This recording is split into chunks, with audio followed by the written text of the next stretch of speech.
welcome back sa ating channel na Travel. So kasalukuyan akong busy sa paglilipat ng mga halaman dito.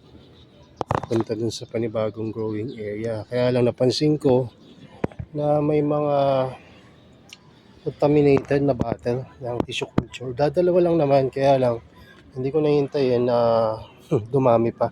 So tinanim ko na sila dito, yung dalawa na contaminated. Tapos gumawa tayo ng apat. Kasi para sigurado na magkasya sila lahat. So apat to na tray na sphagnum moss and perlite yung ilalim. Tapos with pure sphagnum moss at toppings. So ipapasok ko na yan. Hindi ko alam kung ibibidyo ko pa lahat, pero ano kasi yan, ilan ba yan? Tatlo na yung nabawas. So 67 pa yan. Marami-rami pa. So simulan na natin. Akala ko, sabi ko matatapos ko ngayon yung paglilipat ng mga nepenthes, pero hindi pala. Ay, dahil may panibago tayong pagkakaabala. Dahil mga pangyari dito, kaya hindi na ako makarakit kahit na pinapupunta pa. So yan pala, sa 16, 17 ganyan. Sa apat na tray gagawin natin. So 2, 4, tama pala yung bilang ko. 2, 4, 6, 8, 10, 12, 14, 16, 17. Ayan. So pagka maglilipat tayo, gawin natin, diba? Climate, buka muna. Wala natin nasa loob naman tayo ng medyo humid na area. Kaya na natin bukas yan.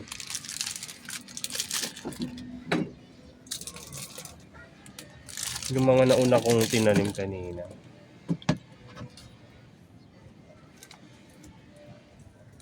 Na-shock eh. Hindi ko na in-acclimate.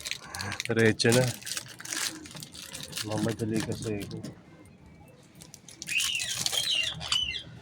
So, apat.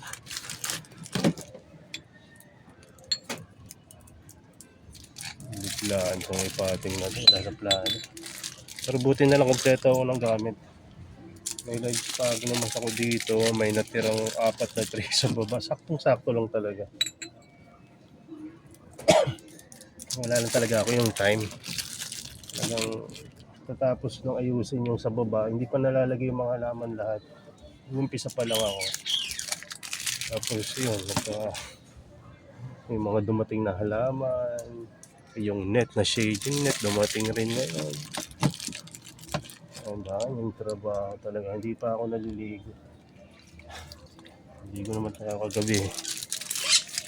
Maya ulit bago matulog. Pagka kayo magre-repat, mag-gloves kayo. Ano na pagka-tissue culture? 2, 4, 6, 8, 10. 2, 4, 6, 8.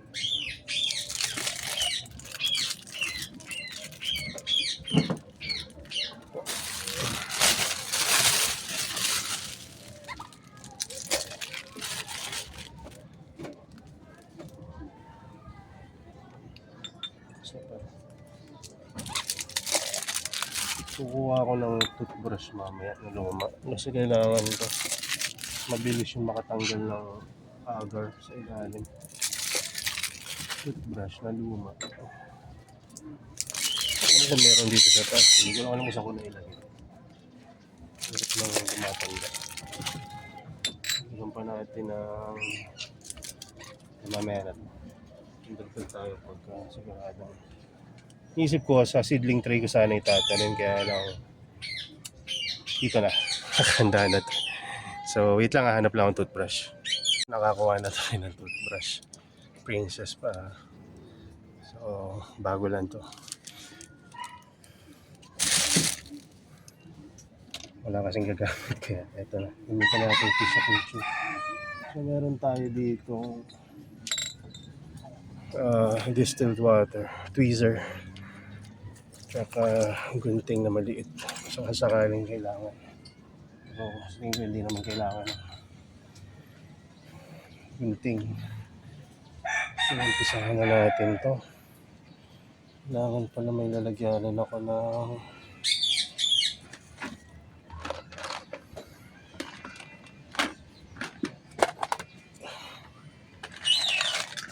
mga agar.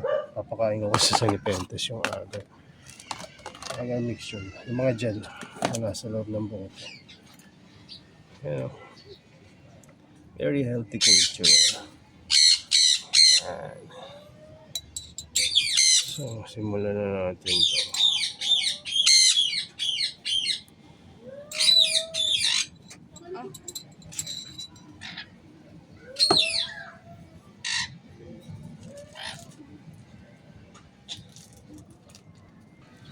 So, ayan, mag-start na tayo. Nakakuha na rin tayo ng gloves.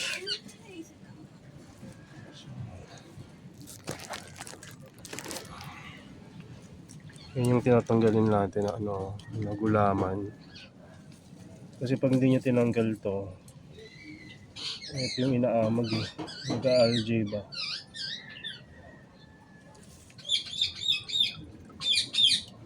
Tatanggalin na lang natin.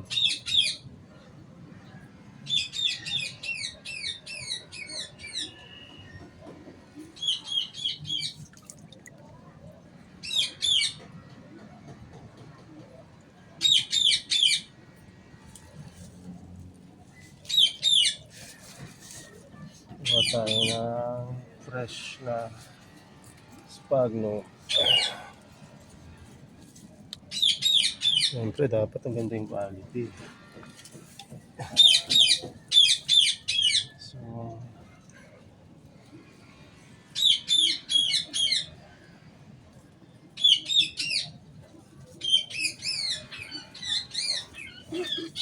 marami-rami yung kunin natin kasi ayan, marami-rami rin itong plants na ito eh. Hindi ko na muna paghihiwalayin ito. Hayaan ko lang silang tumubo magkakasama. Diba? Ganito yung ginawa natin dun sa taas. Kaya ulitin lang natin. Kasi makita ko na maganda yung naging resulta eh. So ulitin lang natin. Yung pumalpak, hindi naman yan papalpak ng sobrang palpak. Saktuhan lang na palpak. May mabubuhay pa rin at least. Diba? Easy. Meron pa tayong tira dito. Dami-dami to. Konti pa lang yung nauna. Ito, halos puno eh. Okay. Ayan yung mga ugat oh. At ilagay sa tubig.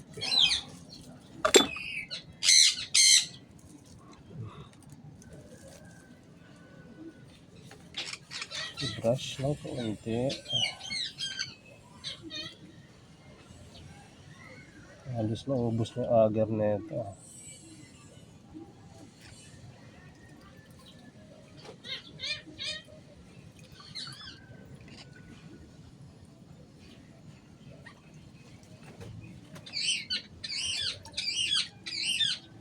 Tayo ng moss. Parang naparami ah.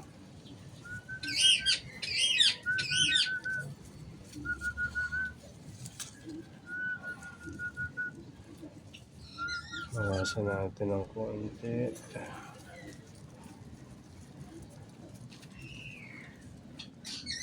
May nagtatanong pa naman ito na bibili dapat.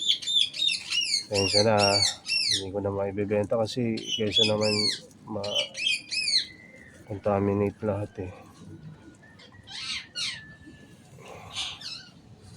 Hindi kasi mura to eh. Kung mura lang to, okay lang. Pero yung mahal eh. So ayan. Mabawian na lang natin ang mist mamaya. Doon sa, kasi hindi natin nahugasan ng gusto. I-mist na lang natin para ma-dilute yung sobrang agar mixture. Meron akong ginawang kakaiba dito sa medium na to. Sabihin ko sa inyo. Nilagyan ko yan ng pinakailalim yan, yung sphagnum lang, pure sphagnum moss. Tapos, pinatungan ko ng pure perlite, isang latag. Tapos, sphagnum moss and perlite. Mataas yung perlite content. Tapos, pure sphagnum as toppings. Ganun yung pagkakahaliran niya. Kaya pansin nyo, ang taas ng medium natin ngayon. Samantalang yung iba, halos kalahati lang. So, ginawa natin yung kasi gusto natin yung best na mixture. Bakit ko naman ginawa yun? Ba't ko naman nasabing best yun, di ba? Best kasi mas ma-irritated yung medium. At ginawa ko rin dyan, nilinis ko. Pinatalamsikan ko ng tubig ulan ng gusto. Mamaya, ganun uli gagawin ko pagka nakatanim na to. Para mababa yung chance ng algae. Parang baliktad, no? Sobrang tubig, tapos mababang algae. Mababang algae kasi nga, magde-drain rin yung tubig sa ilalim. Kailangan may drainage. Kung malakas ka magdilig, kailangan maganda rin ang drainage mo.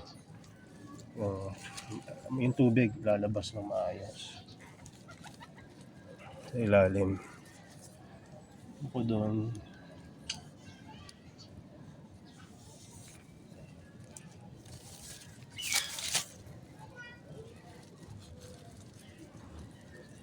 kailangan hindi waterlog na. Yun nga yun.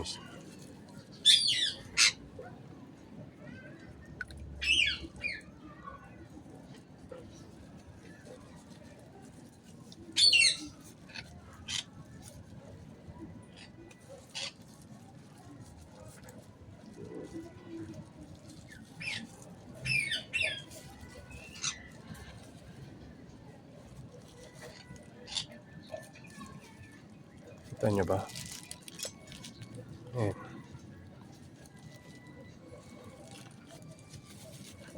Butin kaya ito ng ano natin. Kakasya kaya. 3, 6. Baka magkasya naman. Gawa natin ng paraan. Tabi-tabihin na lang natin.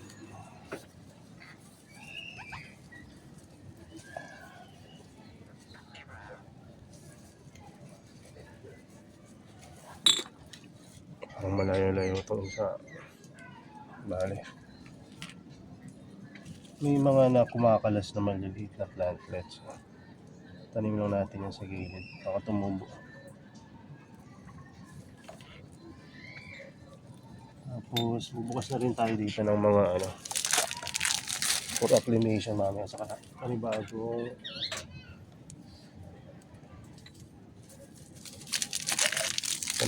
tray mamaya. Bukas tayo na busy audio.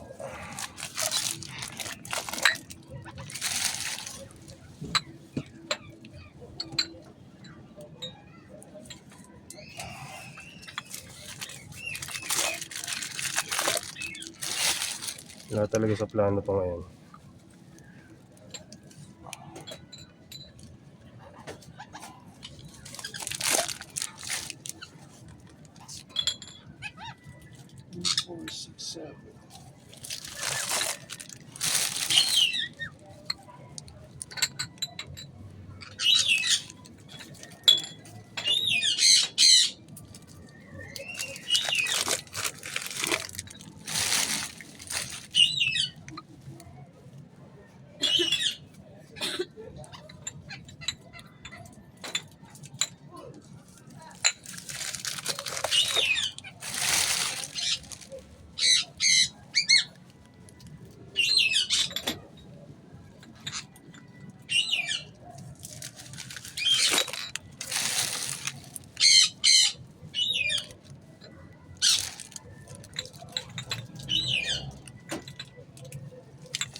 Ayan, kanin na tayo.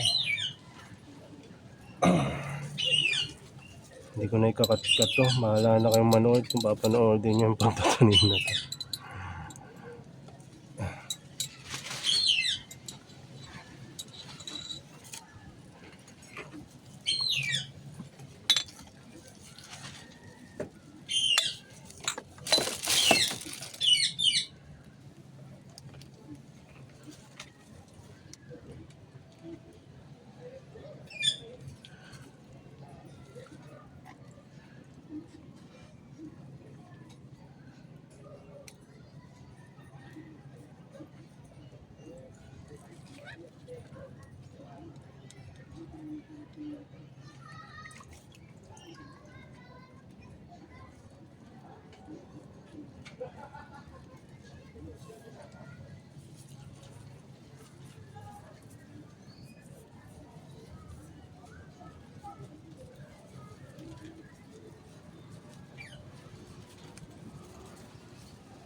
Parang kinulang na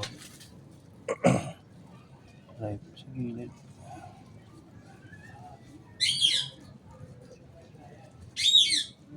Ayan. Yung kagandahan pagka marami kayong live spot. Marunong kayong mag-propagate ng live at panataliing buhay yung live spot na mas magagamit nyo kung kailan nyo kailangan.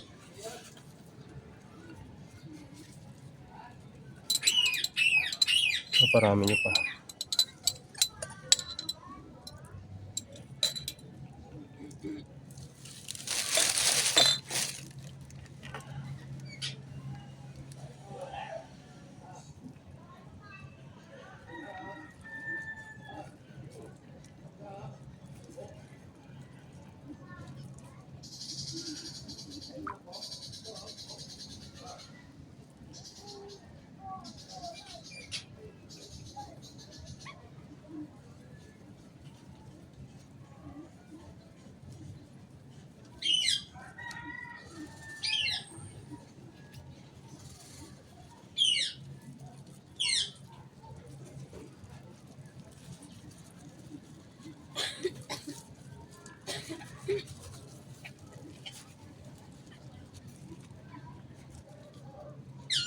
Parang kayo gumagawa ng ano ba to? Sushi?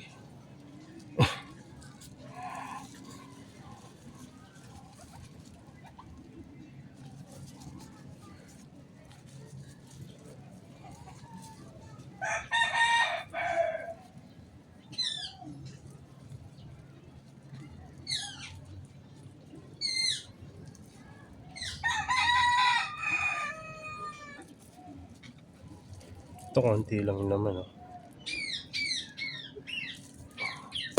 Hindi dapat ito kasama sa batch natin. Ano lang talaga ako, natuwa ako. Sabi niya sir, malaki to sa bandang December pa. Kung sige, sama mo na.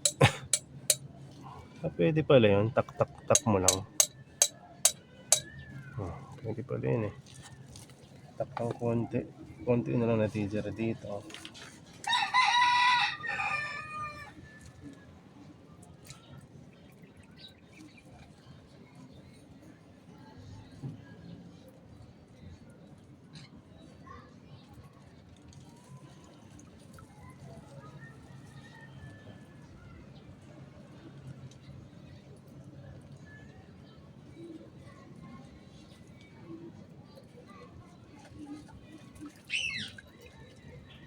mga nade-detach na mga plantlets.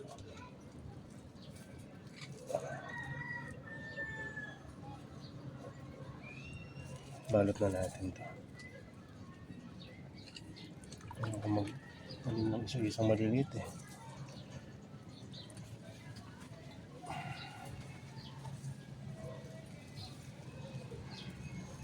Kung ilang bate lang yan, hindi ko itatanim ng ganito to. Isang daw, sobrang dami.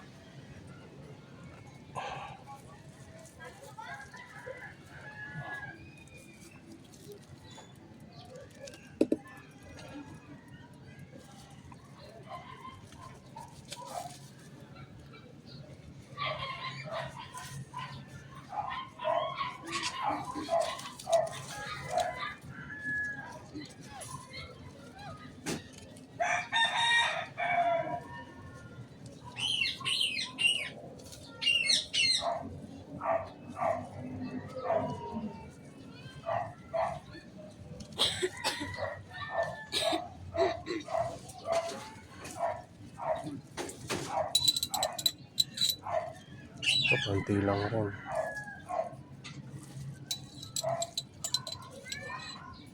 Ito yung dahilan kaya hindi ko muna nire-repat eh. Kasi konti pa yung ibang bote. Napalaki ko pa, pinaparami ko pa, kaya lang kung madidisgrasya, ilipat na natin. Mas wala tayong mapapakinabangan kung hindi natin nire-repat agad. Kasi kanina may naripat akong napakarami nun. Contaminated, ang daming nawala. So sabi ko, tanim ko na to.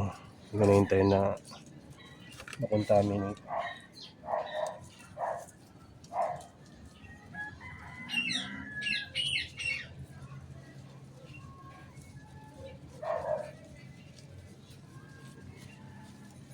Nangyari kasi pag nako-contaminate,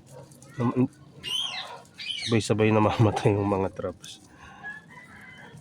Yung iba, excuse me, yung iba, nadadamay pa pati rhizome, kaya muna hintayin na mangyari yung ganun. Lipat na natin yan.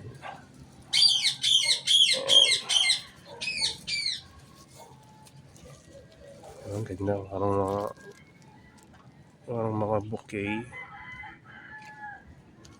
Sorry gumagalaw yung camera. Tinatry kong picture na ayaw. I-print screen ko na lang mamaya.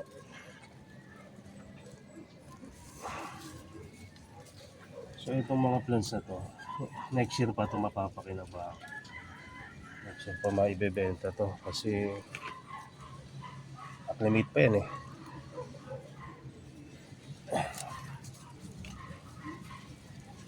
Bahala ko yung ilagay ito sa loob ng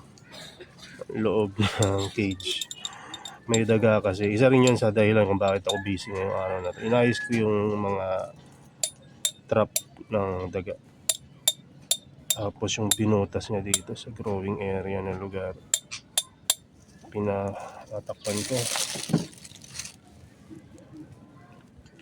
Kaya lang, may nakita na naman ng pagkakabalan. Ito ang contaminated na bote. Tapos decide tayo na ilipat na lahat dahil baka madami nga.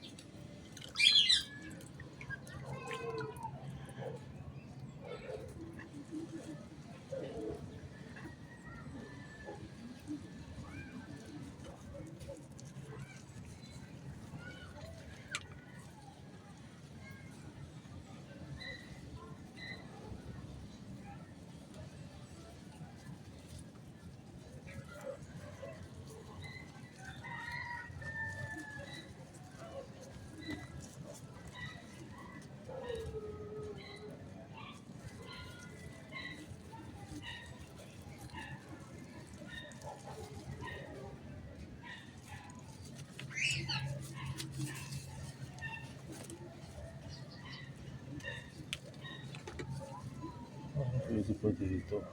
Anyway, dito na lang muna. Hindi tayo makaubos ng sobrang dikit-dikit na ito.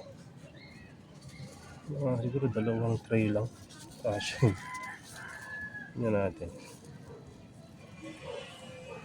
lumaki naman to. Malaking cultivar kasi ito galing sa B52 to. So, from time to time, mangungupi tayo na malalaki. Nilipat natin sa mga individual planter.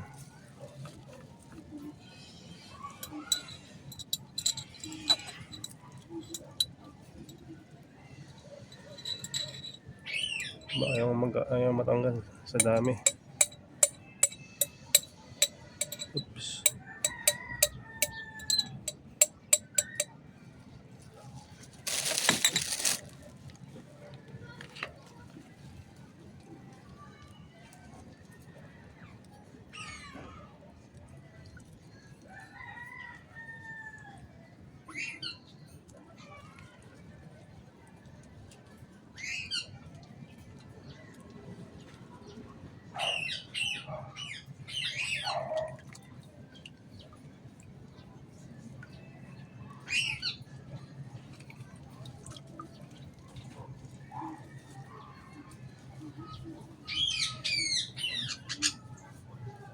Siguro yung nauubos ko ng sphagnum. Kulang-kulang yung tagti 350 na microwavable. Sa dami nung nilalagay.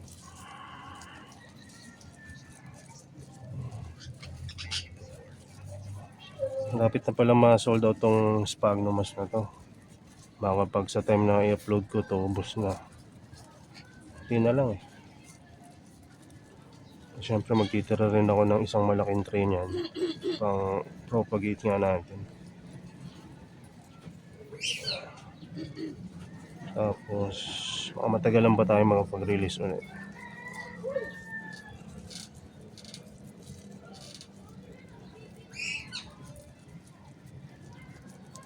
Mas magkitang kita sa microwavable. Laki ng kaltas ni Shopee. Bait pa maglagay nung nagpapak. Ang dami. So yung isang tray, 3 lang. So hindi ko nababawi yung dapat umabot ng 1.5 eh. Umabot lang ng 1K kasi kulang pa nga eh. Laki ng kaltas ni Shopee. Pero okay lang.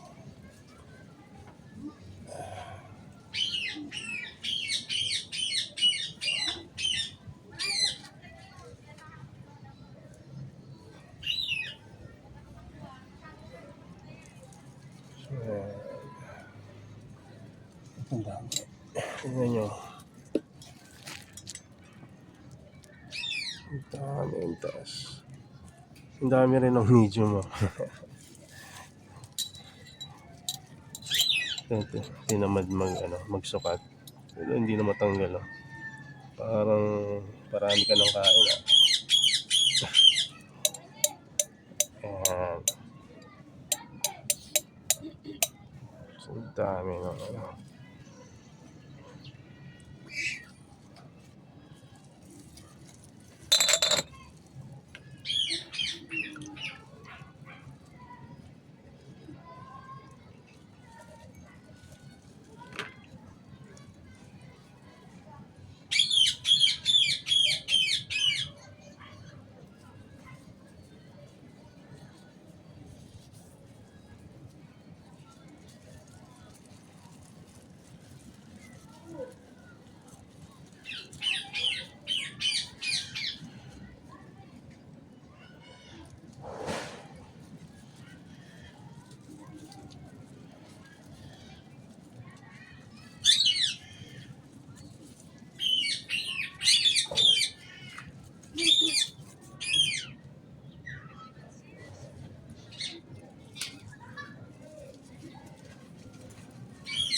Hindi na natin nagamit si toothbrush.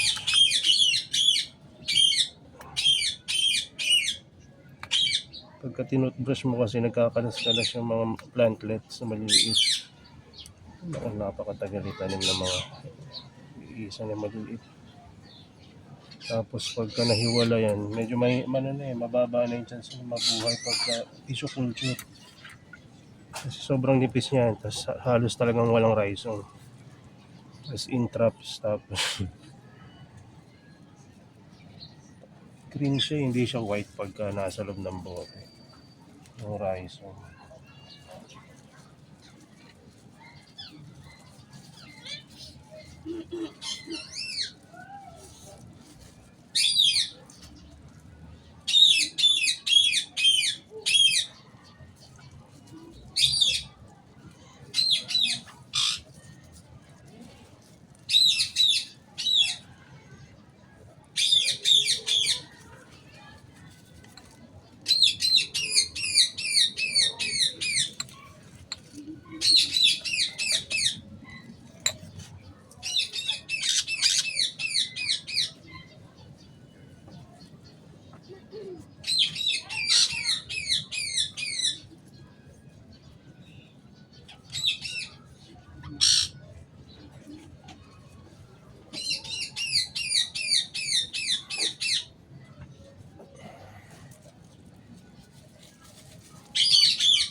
Mayroon pang 5.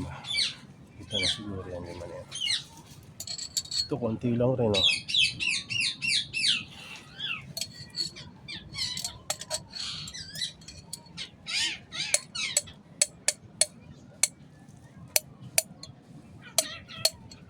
Tak-tak.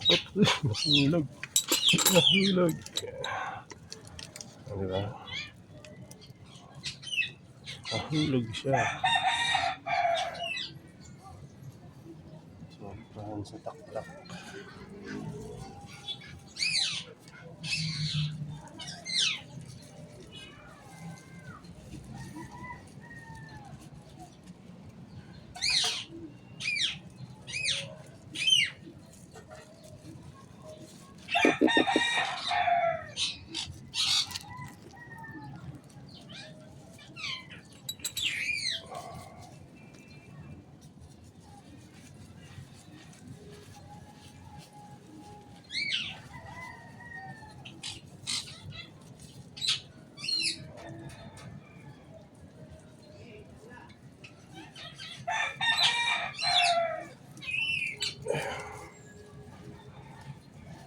Ito maliliit yung laman pero ang dami.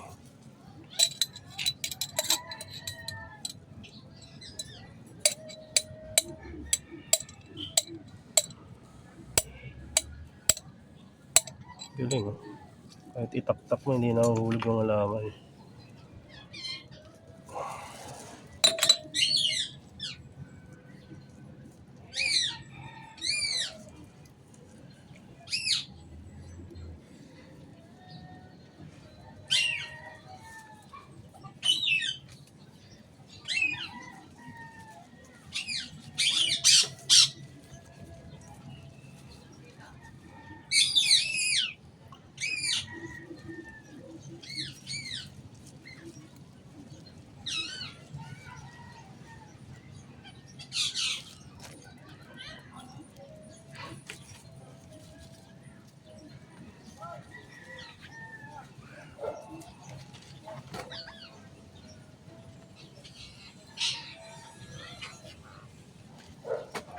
Christian Jewel, kamusta kayo?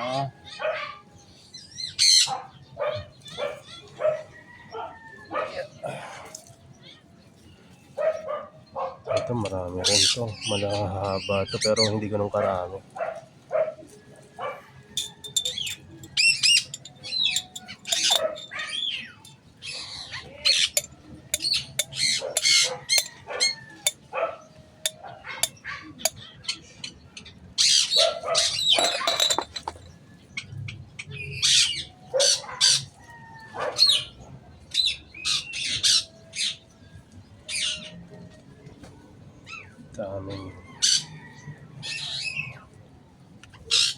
Daming agar. Ito contaminated na rin to. Ipapakita ko sa inyo tsura ng contaminated. Hindi pa ganun ka contaminated pero may bakas na. Ayun o. Kita niyo yan. So mas hirapan tayong iripat pagka ganito. Kasi tatanggalin nyo pa yung mga contamination. Try natin hindi tanggalin kaya no. Ang mangyari, dadamay niya ba yung ibang mga plants sa tabi niya?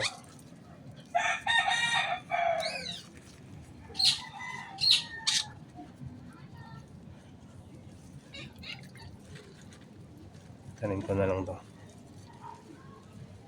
Wala akong time magtanggal.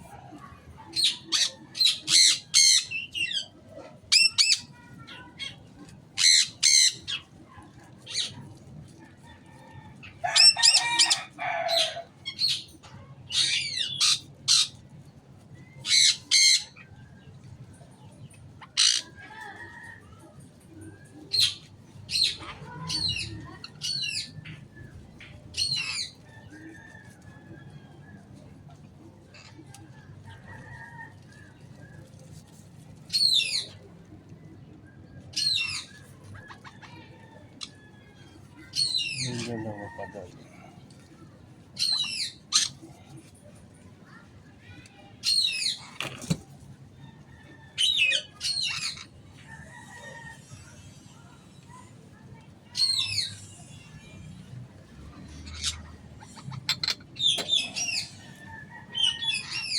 Rotate natin ng konti. Access natin ang area.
Yung nag-iisa, hindi na lang. Bulate.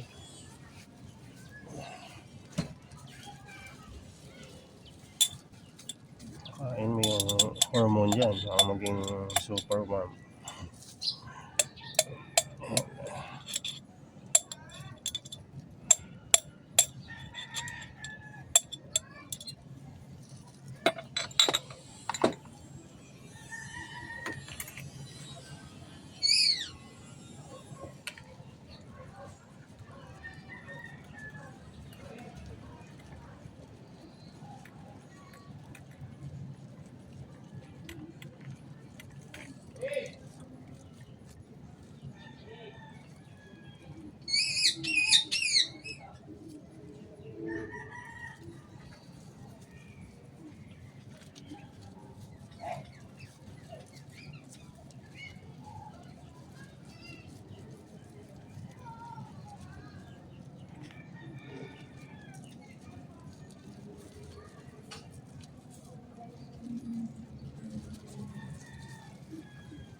Tanim na natin. So, diligan natin.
So, ngayon, natanim na natin. Pwesto natin yan sa pinaka magandang lugar. Cheese dito.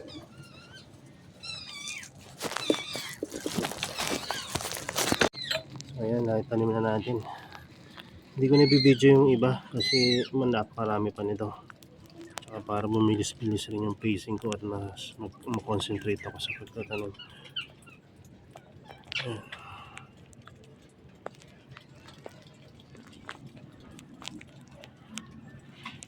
So, baka dagdagan ko pa to or hayaan ko na.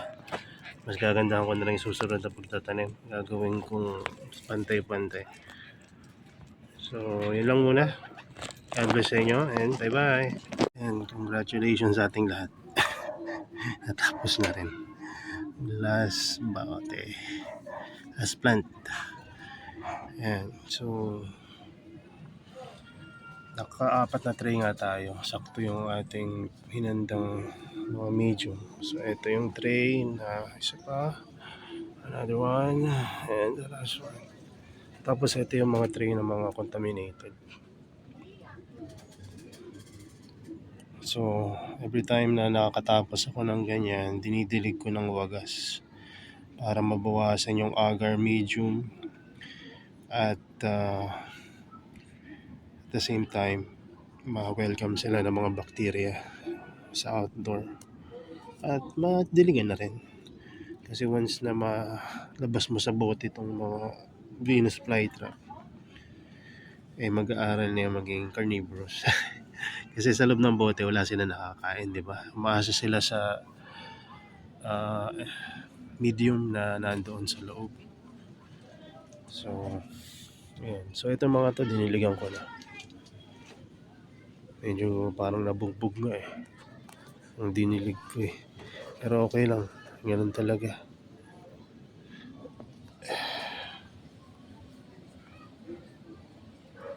Marami nang mabubuhay siguro dyan. At marami ring, alam niya na. Pero panalangin natin na maging mataas yung nila. Ang tawag doon? Mataas yung chance na mabuhay. Mababa ang mortality. Yan. Diligan ko na rin to siguro. Ayan o.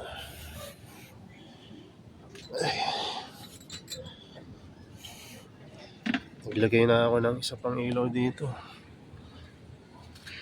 Kala ko matatapos ako ng hapon at tanghali ito. Grabe. Pero natapos naman, ayun ang mahalaga doon. Salamat sa Panginoon. At nakita ko pa na buhay itong mga alaga ko. Kasi namin ang contaminate. Ayun, natin na yun. Buti na lang, 2 bote pa lang yung nadali. Isang konti yung laman, isang marami. So, yun lang talaga, kasama sa pag-aalaga ng halaman yan. So, akala ko matatagal pa sila na hindi makakontaminate. Pero, yun, ganun talaga. Sa mga kasi, sa mga laboratory, meron silang mga filter doon. Mga matindi pa sa hospital yung mga exhaust nila doon, pati hangin nila doon, nagsisirculate sa laboratory. Mga HEPA filter, kung ano-ano pa, tapos nilalagyan pa ng plant preservatives. Hindi talaga mag-contaminate. Kaya lang dito, talagang expose sila. Nga pala, gusto kong matulog ngayon dito sa taas kasi may daga na pumapasok dito. Gusto kong malaman kung daga ba talaga, kung anong hayop. Nag-set up na ako ng mga trap sa baba. Ewan ko, kung busog sila hindi pinapansin yung mga ulo ng isda na pinain ko. So, ayan. So, dito ko nilagay para hindi ganun kainit. Kasi kung sa dulo, mainit. So, sa gitna ito. So, siguradong mas maganda nga kung tatluhan to, sa gitna talaga. Papagitnaan ko ng mga live sphagnums. Kaya lang, dalawahan lang. So, okay lang yan. Venus flytrap naman yan Matibay-tibay yan kumpara sa ibang halaman. Tsaka medyo kampante tayo ng kaunti. Unang-una kasi, ang tagal niyan dito tumambay sa taas. Sabihin, sanay na sila sa temperature. Ang problemahin nila, yung humidity.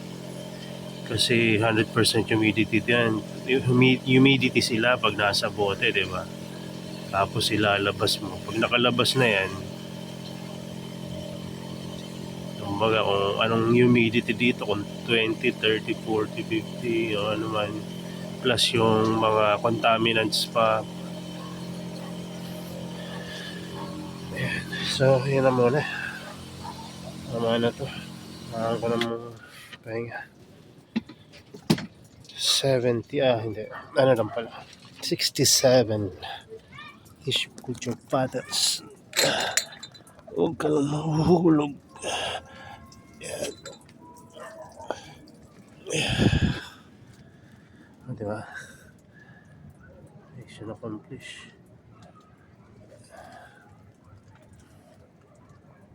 Idiligan ko ulit ang mga yan bago ako bumaba. So, ilang tray ng sphagnum yung naubos natin. Dami-dami rin kasi tabi-tabi ang mga yan siguro sa isang tray rin ng sphagnum yung naubos ko. So, ayun kaya ito may sumalbahing daga. Tingnan nyo, putol tapos nakahiga yan yan kanina pag-akyat ko. So, tapos ito, kaya naman ko talaga may dumadalaw dyan. Malamang daga talaga yan. Walang ibang gagawa niyan Hindi naman pwedeng crayfish yan.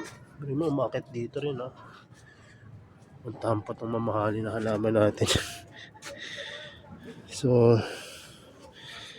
tanging magagawa ko para maprotektahan itong mga Helianthera ay ilagay ito sa cage. Tapos lalabas ko na lang mga drosera natin kasi di hamak na mas mahal naman itong Helianthera. Ay, sakit sa likod. So ito pala, dumating kanina yung pinangswap ko. Ito yung Bicalcarata. Tapos meron pa tayong 6, tapos 7 na to may Bicalcarata pa rin dito. Sir, ba't ang dami niyan? Tagal kasi ako hindi nakabili nito. Kaya nung nakakuha ako dinamihan ko na talaga. So ayan nabuhay na yung ating Bicol Karata. Wala pa siyang new growth pero bumuka na yung dati niyang new growth, no? Wala pa rin tayong pollen. Pero may ginawa kami dyan kahapon ni Mrs. Nilagyan namin ng ibang pollen ng halaman. No, kahit mag-self-pollinate lang siya, yun lang hinihingi ko. So, magkaroon lang ng seeds kasi kung walang seeds, sayang talaga. Tapos yung ibang mga agar medium, pinandilig ko dito. Hindi ko alam kung mapapasama ba to o ano mangyayari. Diba? Plano ko naman mag-repot ng mga nepentes. So, yun lang muna. Medyo pagod na ako. Magdidilig muna ako bago ako bumaba. So ito pala yung update trend din sa mga naunang tissue culture na mga plants. Diba ang gaganda na. Sana ganyan rin kaganda yung mga tinanim natin ngayon. So yun lang muna. God bless sa inyo and bye bye.